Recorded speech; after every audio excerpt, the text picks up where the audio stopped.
সুপ্রিয় শিক্ষার্থী বন্ধুরা, আসসালামু আলাইকুম। আশা করি তোমরা সবাই ভালো আছো। আলহামদুলিল্লাহ, আমিও ভালো আছি। আজকের সৃজনশীলটি হচ্ছে সূচক ও লগারিদমের অর্থাৎ নবম-দশম শ্রেণী বইয়ের সূচক ও লগারিদমের 22 নং সৃজনশীল। আমি আগের ভিডিওতে 21 নং সৃজনশীলটি সমাধান করার চেষ্টা করেছি। এবার আমরা 22 নং সৃজনশীলটি সমাধান করার চেষ্টা করব। আশা করি তোমরা মনোযোগ দিয়ে দেখলে সহজেই বুঝতে পারবে। ক নং যে প্রশ্নটা আমাদেরকে বলতেছে সেটি হচ্ছে x equal to a inverse plus 3b inverse in two the power inverse. আমরা এই মানটা বের করার চেষ্টা করব, অর্থাৎ x এর যে মানটা সেটা বের করার চেষ্টা করব। আসলে ম্যাথের কিন্তু একটা ভাষা আছে, ভাষাটা হচ্ছে ম্যাথ কিন্তু আমাদের কিছু বলতে চায়। কি বলতে চায়? তারা বলতে চায় যে আমাকে তুমি সমাধান করো, তুমি বুদ্ধি খাটিয়ে আমাকে কি করো, সমাধান করো। আসলে তুমি যত বেশি ম্যাথ করবা তত বুদ্ধিমান হবা অথবা বুদ্ধিমতী হবা। চলো সমস্যাটি সমাধান করা যাক। তো ক নম্বর সমস্যাটি আমরা সমাধান করার চেষ্টা করি। দেয়া আছে x equal to a inverse plus 3b inverse equal inverse. এখন আমরা জানি a inverse n equal 1 divided by a to the power n। আমরা এখন চাইলে লিখতে পারি 1 ডিভাইডেড বাই a, যেহেতু a নিজে একবারই আছে। তো আবার 3 ইন্টু b ইনভার্সকে লেখা যাবে 1 divided by b to the power inverse 1 equal 2 দিয়ে যদি 1কে গুণ করি তাহলে হবে 2 divided by a plus 3 divided by b, তারপরে হয় ইনভার্স। এখন আমরা জানি a এবং b এর লসাগু হচ্ছে ab। a দিয়ে ab কে ভাগ করলে থাকবে b, b দিয়ে যদি আমি 2 কে গুণ করি তাহলে হবে 2b প্লাস b দিয়ে যদি ab কে ভাগ করি তাহলে হবে a দিয়ে যদি আবার 3 কে গুণ করি তাহলে হবে 3a। তো এখন হবে ইনভার্স। তো আমরা এখন চাইলে লিখতে পারবো, আমরা জানি a ইনভার্স হচ্ছে 1 ডিভাইডেড বাই হচ্ছে 2b plus 3a divided by ab। আমরা জানি 1 এর নিচে কিছু নাই, মনে মনে একটা 1 আছে। তো আমরা চাইলে এটাকে এইভাবে লিখতে পারি 1 ডিভাইডেড বাই 1 ইন্টু এই যে b উপরে চলে যাবে ab divided by 2b plus এর 3a। এখন আমরা যদি 1 এর সাথে ab কে গুণ করি তাহলে দাঁড়াবে ab, এবং 1 এর সাথে 2b প্লাস 3a গুণ করলে দাঁড়াবে 2b প্লাস 3a। অর্থাৎ এটি হচ্ছে আমার x এর মান। x equal ab divided by 2b plus 3a। এটি হচ্ছে অ্যান্সার। আমরা এখন খ নং প্রশ্নটি সমাধান করার চেষ্টা করব। খ নং প্রশ্নটি হচ্ছে দেখাও যে y ইকুয়াল 4√81 ইকুয়াল 4। অর্থাৎ এই যে y যে সমস্যাটা সেটাকে সমাধান করতে হবে, তার সাথে এই অংশটুকু যদি আমরা সমাধান করি তারপরে যে রেজাল্টটা হবে অবশ্যই সেটা কার সমান? ডান পক্ষের সমান। তো আমরা লিখে নেই, দেয়া আছে। আমরা সর্বপ্রথম এই y এর যে মানটা সেটাকে সমাধান করার চেষ্টা করব, এবং তারপর হচ্ছে এই অংশটুকু ভাঙানোর চেষ্টা করব, তারপরে দুইটা অংশকে যোগ করে দিলে আমাদের রেজাল্ট হয়ে যাবে। তো আমরা এরকম অনেকগুলো সমাধান করেছি, এখন আবারও সমাধান করার চেষ্টা করি। pq root over x divided by p। আমরা জানি ভিত্তি যদি একই হয় এবং তারা যদি ভাগ অবস্থায় থাকে তাহলে ঘাতগুলো কি হবে? বিয়োগ হবে। তাহলে এই ক্ষেত্রে আমরা লিখতে পারবো x to the power p minus q, অতি সহজে লেখা যায়। আবার এই যে এখানে আমরা চাইলে যদি লিখি qr root over x to the power, ভিত্তি যদি একই হয় এবং তারা যদি ভাগ অবস্থায় থাকে তো ঘাতগুলো কি হবে? বিয়োগ হবে। তাহলে q মাইনাস হচ্ছে r into rp root over x to the power r minus p। এখন আমরা একটা সূত্র জানি। কি সূত্র জানি? সেটি হচ্ছে যদি কখনো n রুট ওভার a হয় তাহলে আমরা চাইলে লিখতে পারি a to the power 1 divided by n। এটি চাইলে লেখা যায়। সেক্ষেত্রে আমরা লিখতে পারবো x টু দি পাওয়ার, যেহেতু p minus q to the power 1 divided by, যেহেতু এখানে n থাকলে 1 ডিভাইডেড বাই n হয়ে যায়, তাহলে সেক্ষেত্রে যেহেতু p q আছে তাহলে আমরা কি লিখবো? p q into x to the power q minus r to the power 1 divided by Q R.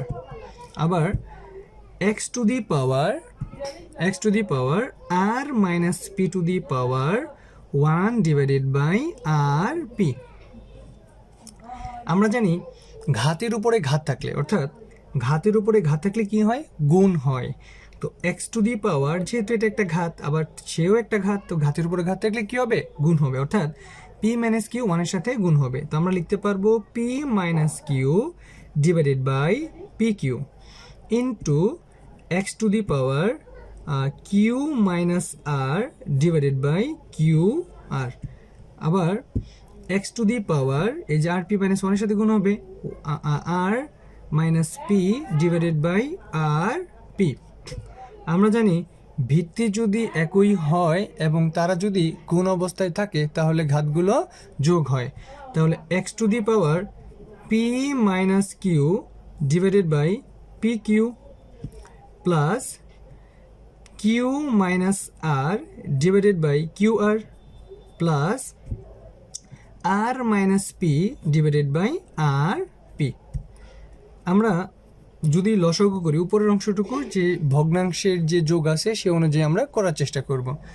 P Q, Q R এবং আর পি, খেয়াল করে দেখো এখানে পি আছে 2টা, আবার কিউ আছে 2টা, আর আছে 2টা। সবার থেকে আমরা একটা একটা করে কমন নিয়ে নিব, তাহলে হবে পি কিউ আর। আমরা একটু শর্টে করার চেষ্টা করব।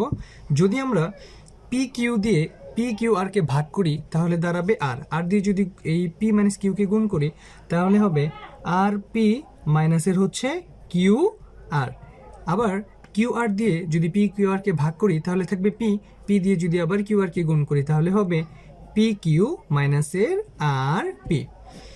আবার আর পি দিয়ে যদি আমরা নিচের অংশটুকু আবার ভাগ করি তাহলে দাঁড়াবে শুধু থেকে যাবে কিউ, কিউ দিয়ে যদি গুণ করি তাহলে হবে আর কিউ মাইনাসের পি কিউ।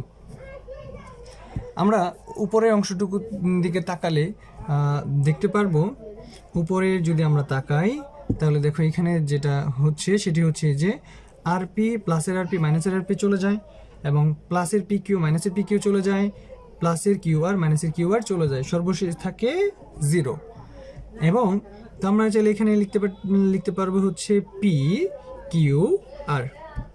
এখন আমরা জানি 0কে তুমি যদি পি কিউ আর দ্বারা ভাগ করো তাহলে কি দাঁড়াবে, এক্স টু দি পাওয়ার 0। আর এক্স টু দি পাওয়ার 0 মান কত, এক্স টু দি পাওয়ার 0 মানে হচ্ছে 1। তো আমরা হচ্ছে ওয়াই এর মানটা কিন্তু পেয়ে গেলাম। সুতরাং ওয়াই সমান সমান, এখানে আমরা লিখি, সুতরাং ওয়াই সমান সমান লেখা যাবে 1। আমরা কিন্তু এটা পেয়ে গেছি। এখন আমাদের বাম পক্ষ কি বলে, আমরা যদি বাম পক্ষের দিকে একটু দেখার চেষ্টা করি তাহলে যেটি দাঁড়াবে সেটি হচ্ছে বাম পক্ষ কি বলে, বাম পক্ষ হচ্ছে ওয়াই প্লাস 4√81। তো আমরা জানি ওয়াই সমান সমান হচ্ছে 1। আমরা 81কে চাইলে ভাঙাতে পারি।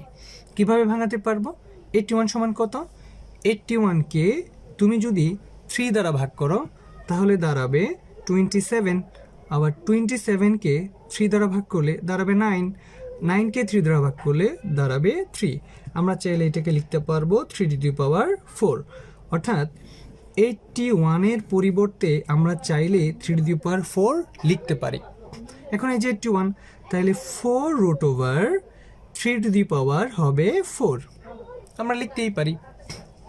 এখন আমরা যদি একটু খেয়াল করি তাহলে এই যে একটু আগে আমরা ম্যাথ করলাম, আমরা জানি যদি কখনো n√a হয় তাহলে আমরা লিখতে পারি 1/a⁴n। তো এখন সেম ভাবে আমরা লিখবো, এটা কিন্তু 34 না, 3⁴, অর্থাৎ 3-এর উপরে 4 হচ্ছে ঘাত। তো 3⁴ টু দি পাওয়ার যেহেতু 4√, তাহলে হবে 1/4। আমরা আবার জানি ঘাতের উপরে ঘাত থাকলে কি হয়, ঘাতের উপরে ঘাত থাকলে গুণ হয়। তো 1 প্লাস 4 দিয়ে 1কে গুণ করবো, তাহলে 3⁴ 4/4, 4 দিয়ে 4কে ভাগ করলে হবে 1, তাহলে 1 প্লাস 3, আর 1 3 যোগ করলে কত হবে, এটা হবে হচ্ছে 4। এটি হচ্ছে আমার ডান পক্ষ। আশা করি তোমরা বুঝতে পেরেছো। আমরা এখন পরবর্তী ঘ নম্বর প্রশ্নের প্রমাণ করার চেষ্টা করব। আমরা এখন গ নং প্রশ্নটি প্রমাণ করার চেষ্টা করব। তো দেয়া আছে y ইকুয়াল জেড ইকুয়াল হবে হচ্ছে 25, এটা আমাদের বাম পক্ষ, এটা আমাদের প্রমাণ করতে হবে। তো আমরা খ নাম্বারে একটি প্রমাণ করে এসেছি, সেটি হচ্ছে যে y ইকুয়াল, অর্থাৎ আমরা একটু আগে প্রমাণ করে আসছি যে খ হতে পাই y ইকুয়াল হচ্ছে 1। যেহেতু আমরা প্রমাণ করে আসছি, তো সেটা আমরা আবার অনুরূপভাবে করব না। তো আমরা এখন হচ্ছে এটি প্রমাণ করার চেষ্টা করি। তো আমরা যদি এটি প্রমাণ করার চেষ্টা করি, আমরা খ হতে পাই y ইকুয়াল 1। এখন z ইকুয়াল দেয়া আছে 5 to the power m plus 1 divided by 5 to the power m to the power m minus 1 ভাগ 25 to the power m plus 1 divided by 5 to the power m minus 1 to the power m plus 1। এখন আমরা গটি যদি প্রমাণ করার চেষ্টা করি, দেয়া আছে এই অংশটুকু, তো আমরা ক্যালকুলেশন করে শুরু করি। তো 5 টু দি পাওয়ার n, যেহেতু আর সূচক লগারিদম, আমরা চেষ্টা করবো এটাকে কিভাবে ভাঙানো যায়। তো এখানে আমরা লিখব 5 to the power m plus 1 divided by, ঘাতের উপরে ঘাত থাকলে কি হয়, গুণ হয়। তো 5 টু দি পাওয়ার m দিয়ে যদি m কে গুণ করি তাহলে দাঁড়াবে m স্কোয়ার, আর m দিয়ে যদি 1 কে গুণ করি তাহলে হবে মাইনাসের m, ভাগ এই 25কে আমরা চাইলে লিখতে পারি, যদি আমরা লসাগু করি এভাবে, তাহলে 5 ইন্টু হচ্ছে 5, তো 5 হচ্ছে 25। তো এখন আমরা 5কে যদি গুণ করি তাহলে হবে 5 স্কোয়ার টু দি পাওয়ার, এটা হবে m প্লাস 1 ডিভাইডেড বাই, ঘাতের উপরে ঘাত থাকলে কি হয়, গুণ হয়, অর্থাৎ এখানে হবে 5 to the power m minus 1 into হচ্ছে m প্লাস 1। আমরা এটা যেভাবে আছে সেভাবে রেখে দিই, তাহলে হবে 5 to the power m plus 1 divided by 5 to the power m square minus m, ভাগ ঘাতের উপরে ঘাত থাকলে কি হয়, গুণ হয়, তাহলে হবে 5 টু দি পাওয়ার 2 দিয়ে যদি আমি গুণ করি তাহলে হবে 2m প্লাস 2 ডিভাইডেড বাই, ঘাতের উপরে ঘাত থাকলে কি হয়, গুণ হয়, অর্থাৎ m minus 1 into m plus 1 হচ্ছে a স্কোয়ার প্লাস b স্কোয়ারের সূত্র। তো 5 to the power m square minus 1। আমরা জানি যদি কোনো একটি ভগ্নাংশ ভাগ অবস্থায় থাকে, আমরা যদি তাকে গুণ করে দিই তাহলে সেটি উল্টিয়ে যায়। তো 5 to the power m plus 1 divided by 5 to the power m square minus m into 5 to the power, অর্থাৎ নিচের যে অংশটুকু আছে সেটা উল্টিয়ে যাবে, এখন হবে m square minus 1 divided by 5 to the power 2m plus 2। আমরা জানি ভিত্তি যদি একই হয় এবং তারা যদি গুণ অবস্থায় থাকে তাহলে ঘাতগুলো কি হয়, যোগ হয়। তাহলে এখানে হবে 5 to the power m plus 1 plus m square minus 1 divided by 5 to the power m square minus m plus এই যে অংশটুকু যোগ হবে, তাহলে হবে 2m প্লাস হচ্ছে 2 ইকুয়াল, প্লাসের 1 মাইনাস 1 চলে যায়, তাহলে হবে 5 to the power m plus m square divided by, তো আমরা যদি একটু এখানে খেয়াল করি তাহলে 5, এই যে এখানে হচ্ছে একটা m আর এখানে হচ্ছে প্লাসের 2m, তো এখানে হবে m square plus m plus 2। আমরা এখন আবার এইভাবে চাইলে লিখতে পারবো, সেটি হচ্ছে ভিত্তি যদি একই হয় এবং তারা যদি ভাগ অবস্থায় থাকে তাহলে কি হয়, ঘাতগুলো বিয়োগ হয়। তো নিচ থেকে উপরে গেলে হবে 5 ইনভার্স, 5 আগে যা আছে তা লিখে নিই, m plus m square minus, আমরা যে নিচ থেকে উপরে গেলে কি হবে, প্লাসটা মাইনাস হয়ে যাবে, অর্থাৎ minus m square minus m minus 2। তো এই যে এখানে m স্কোয়ার চলে যায়, মাইনাস m প্লাসের m চলে যায়, তো এখানে থাকতেছে 5 ইনভার্স 2। আমরা জানি 5 ইনভার্স মানে হচ্ছে এটাকে চাইলে লেখা যাবে 1 divided by 5 square. 5 square equal কত, 5 স্কোয়ার ইকুয়াল হচ্ছে 1/25। আমাদের বাম পক্ষে লেখা আছে, আমরা যদি প্রমাণ করার চেষ্টা করি, বাম পক্ষ হচ্ছে y ভাগ হচ্ছে z। তো y আমরা খ থেকে পেয়ে গেছি, সেটা y ইকুয়াল হচ্ছে 1 ভাগ z এর যে মানটা, অর্থাৎ আমরা যদি এখানে একটু নোট করে নিই, z হচ্ছে 1 ডিভাইডেড বাই 25, এটা হচ্ছে z এর মান। তো z সমান সমান আমরা লিখতে পারবো 1 ডিভাইডেড বাই 25।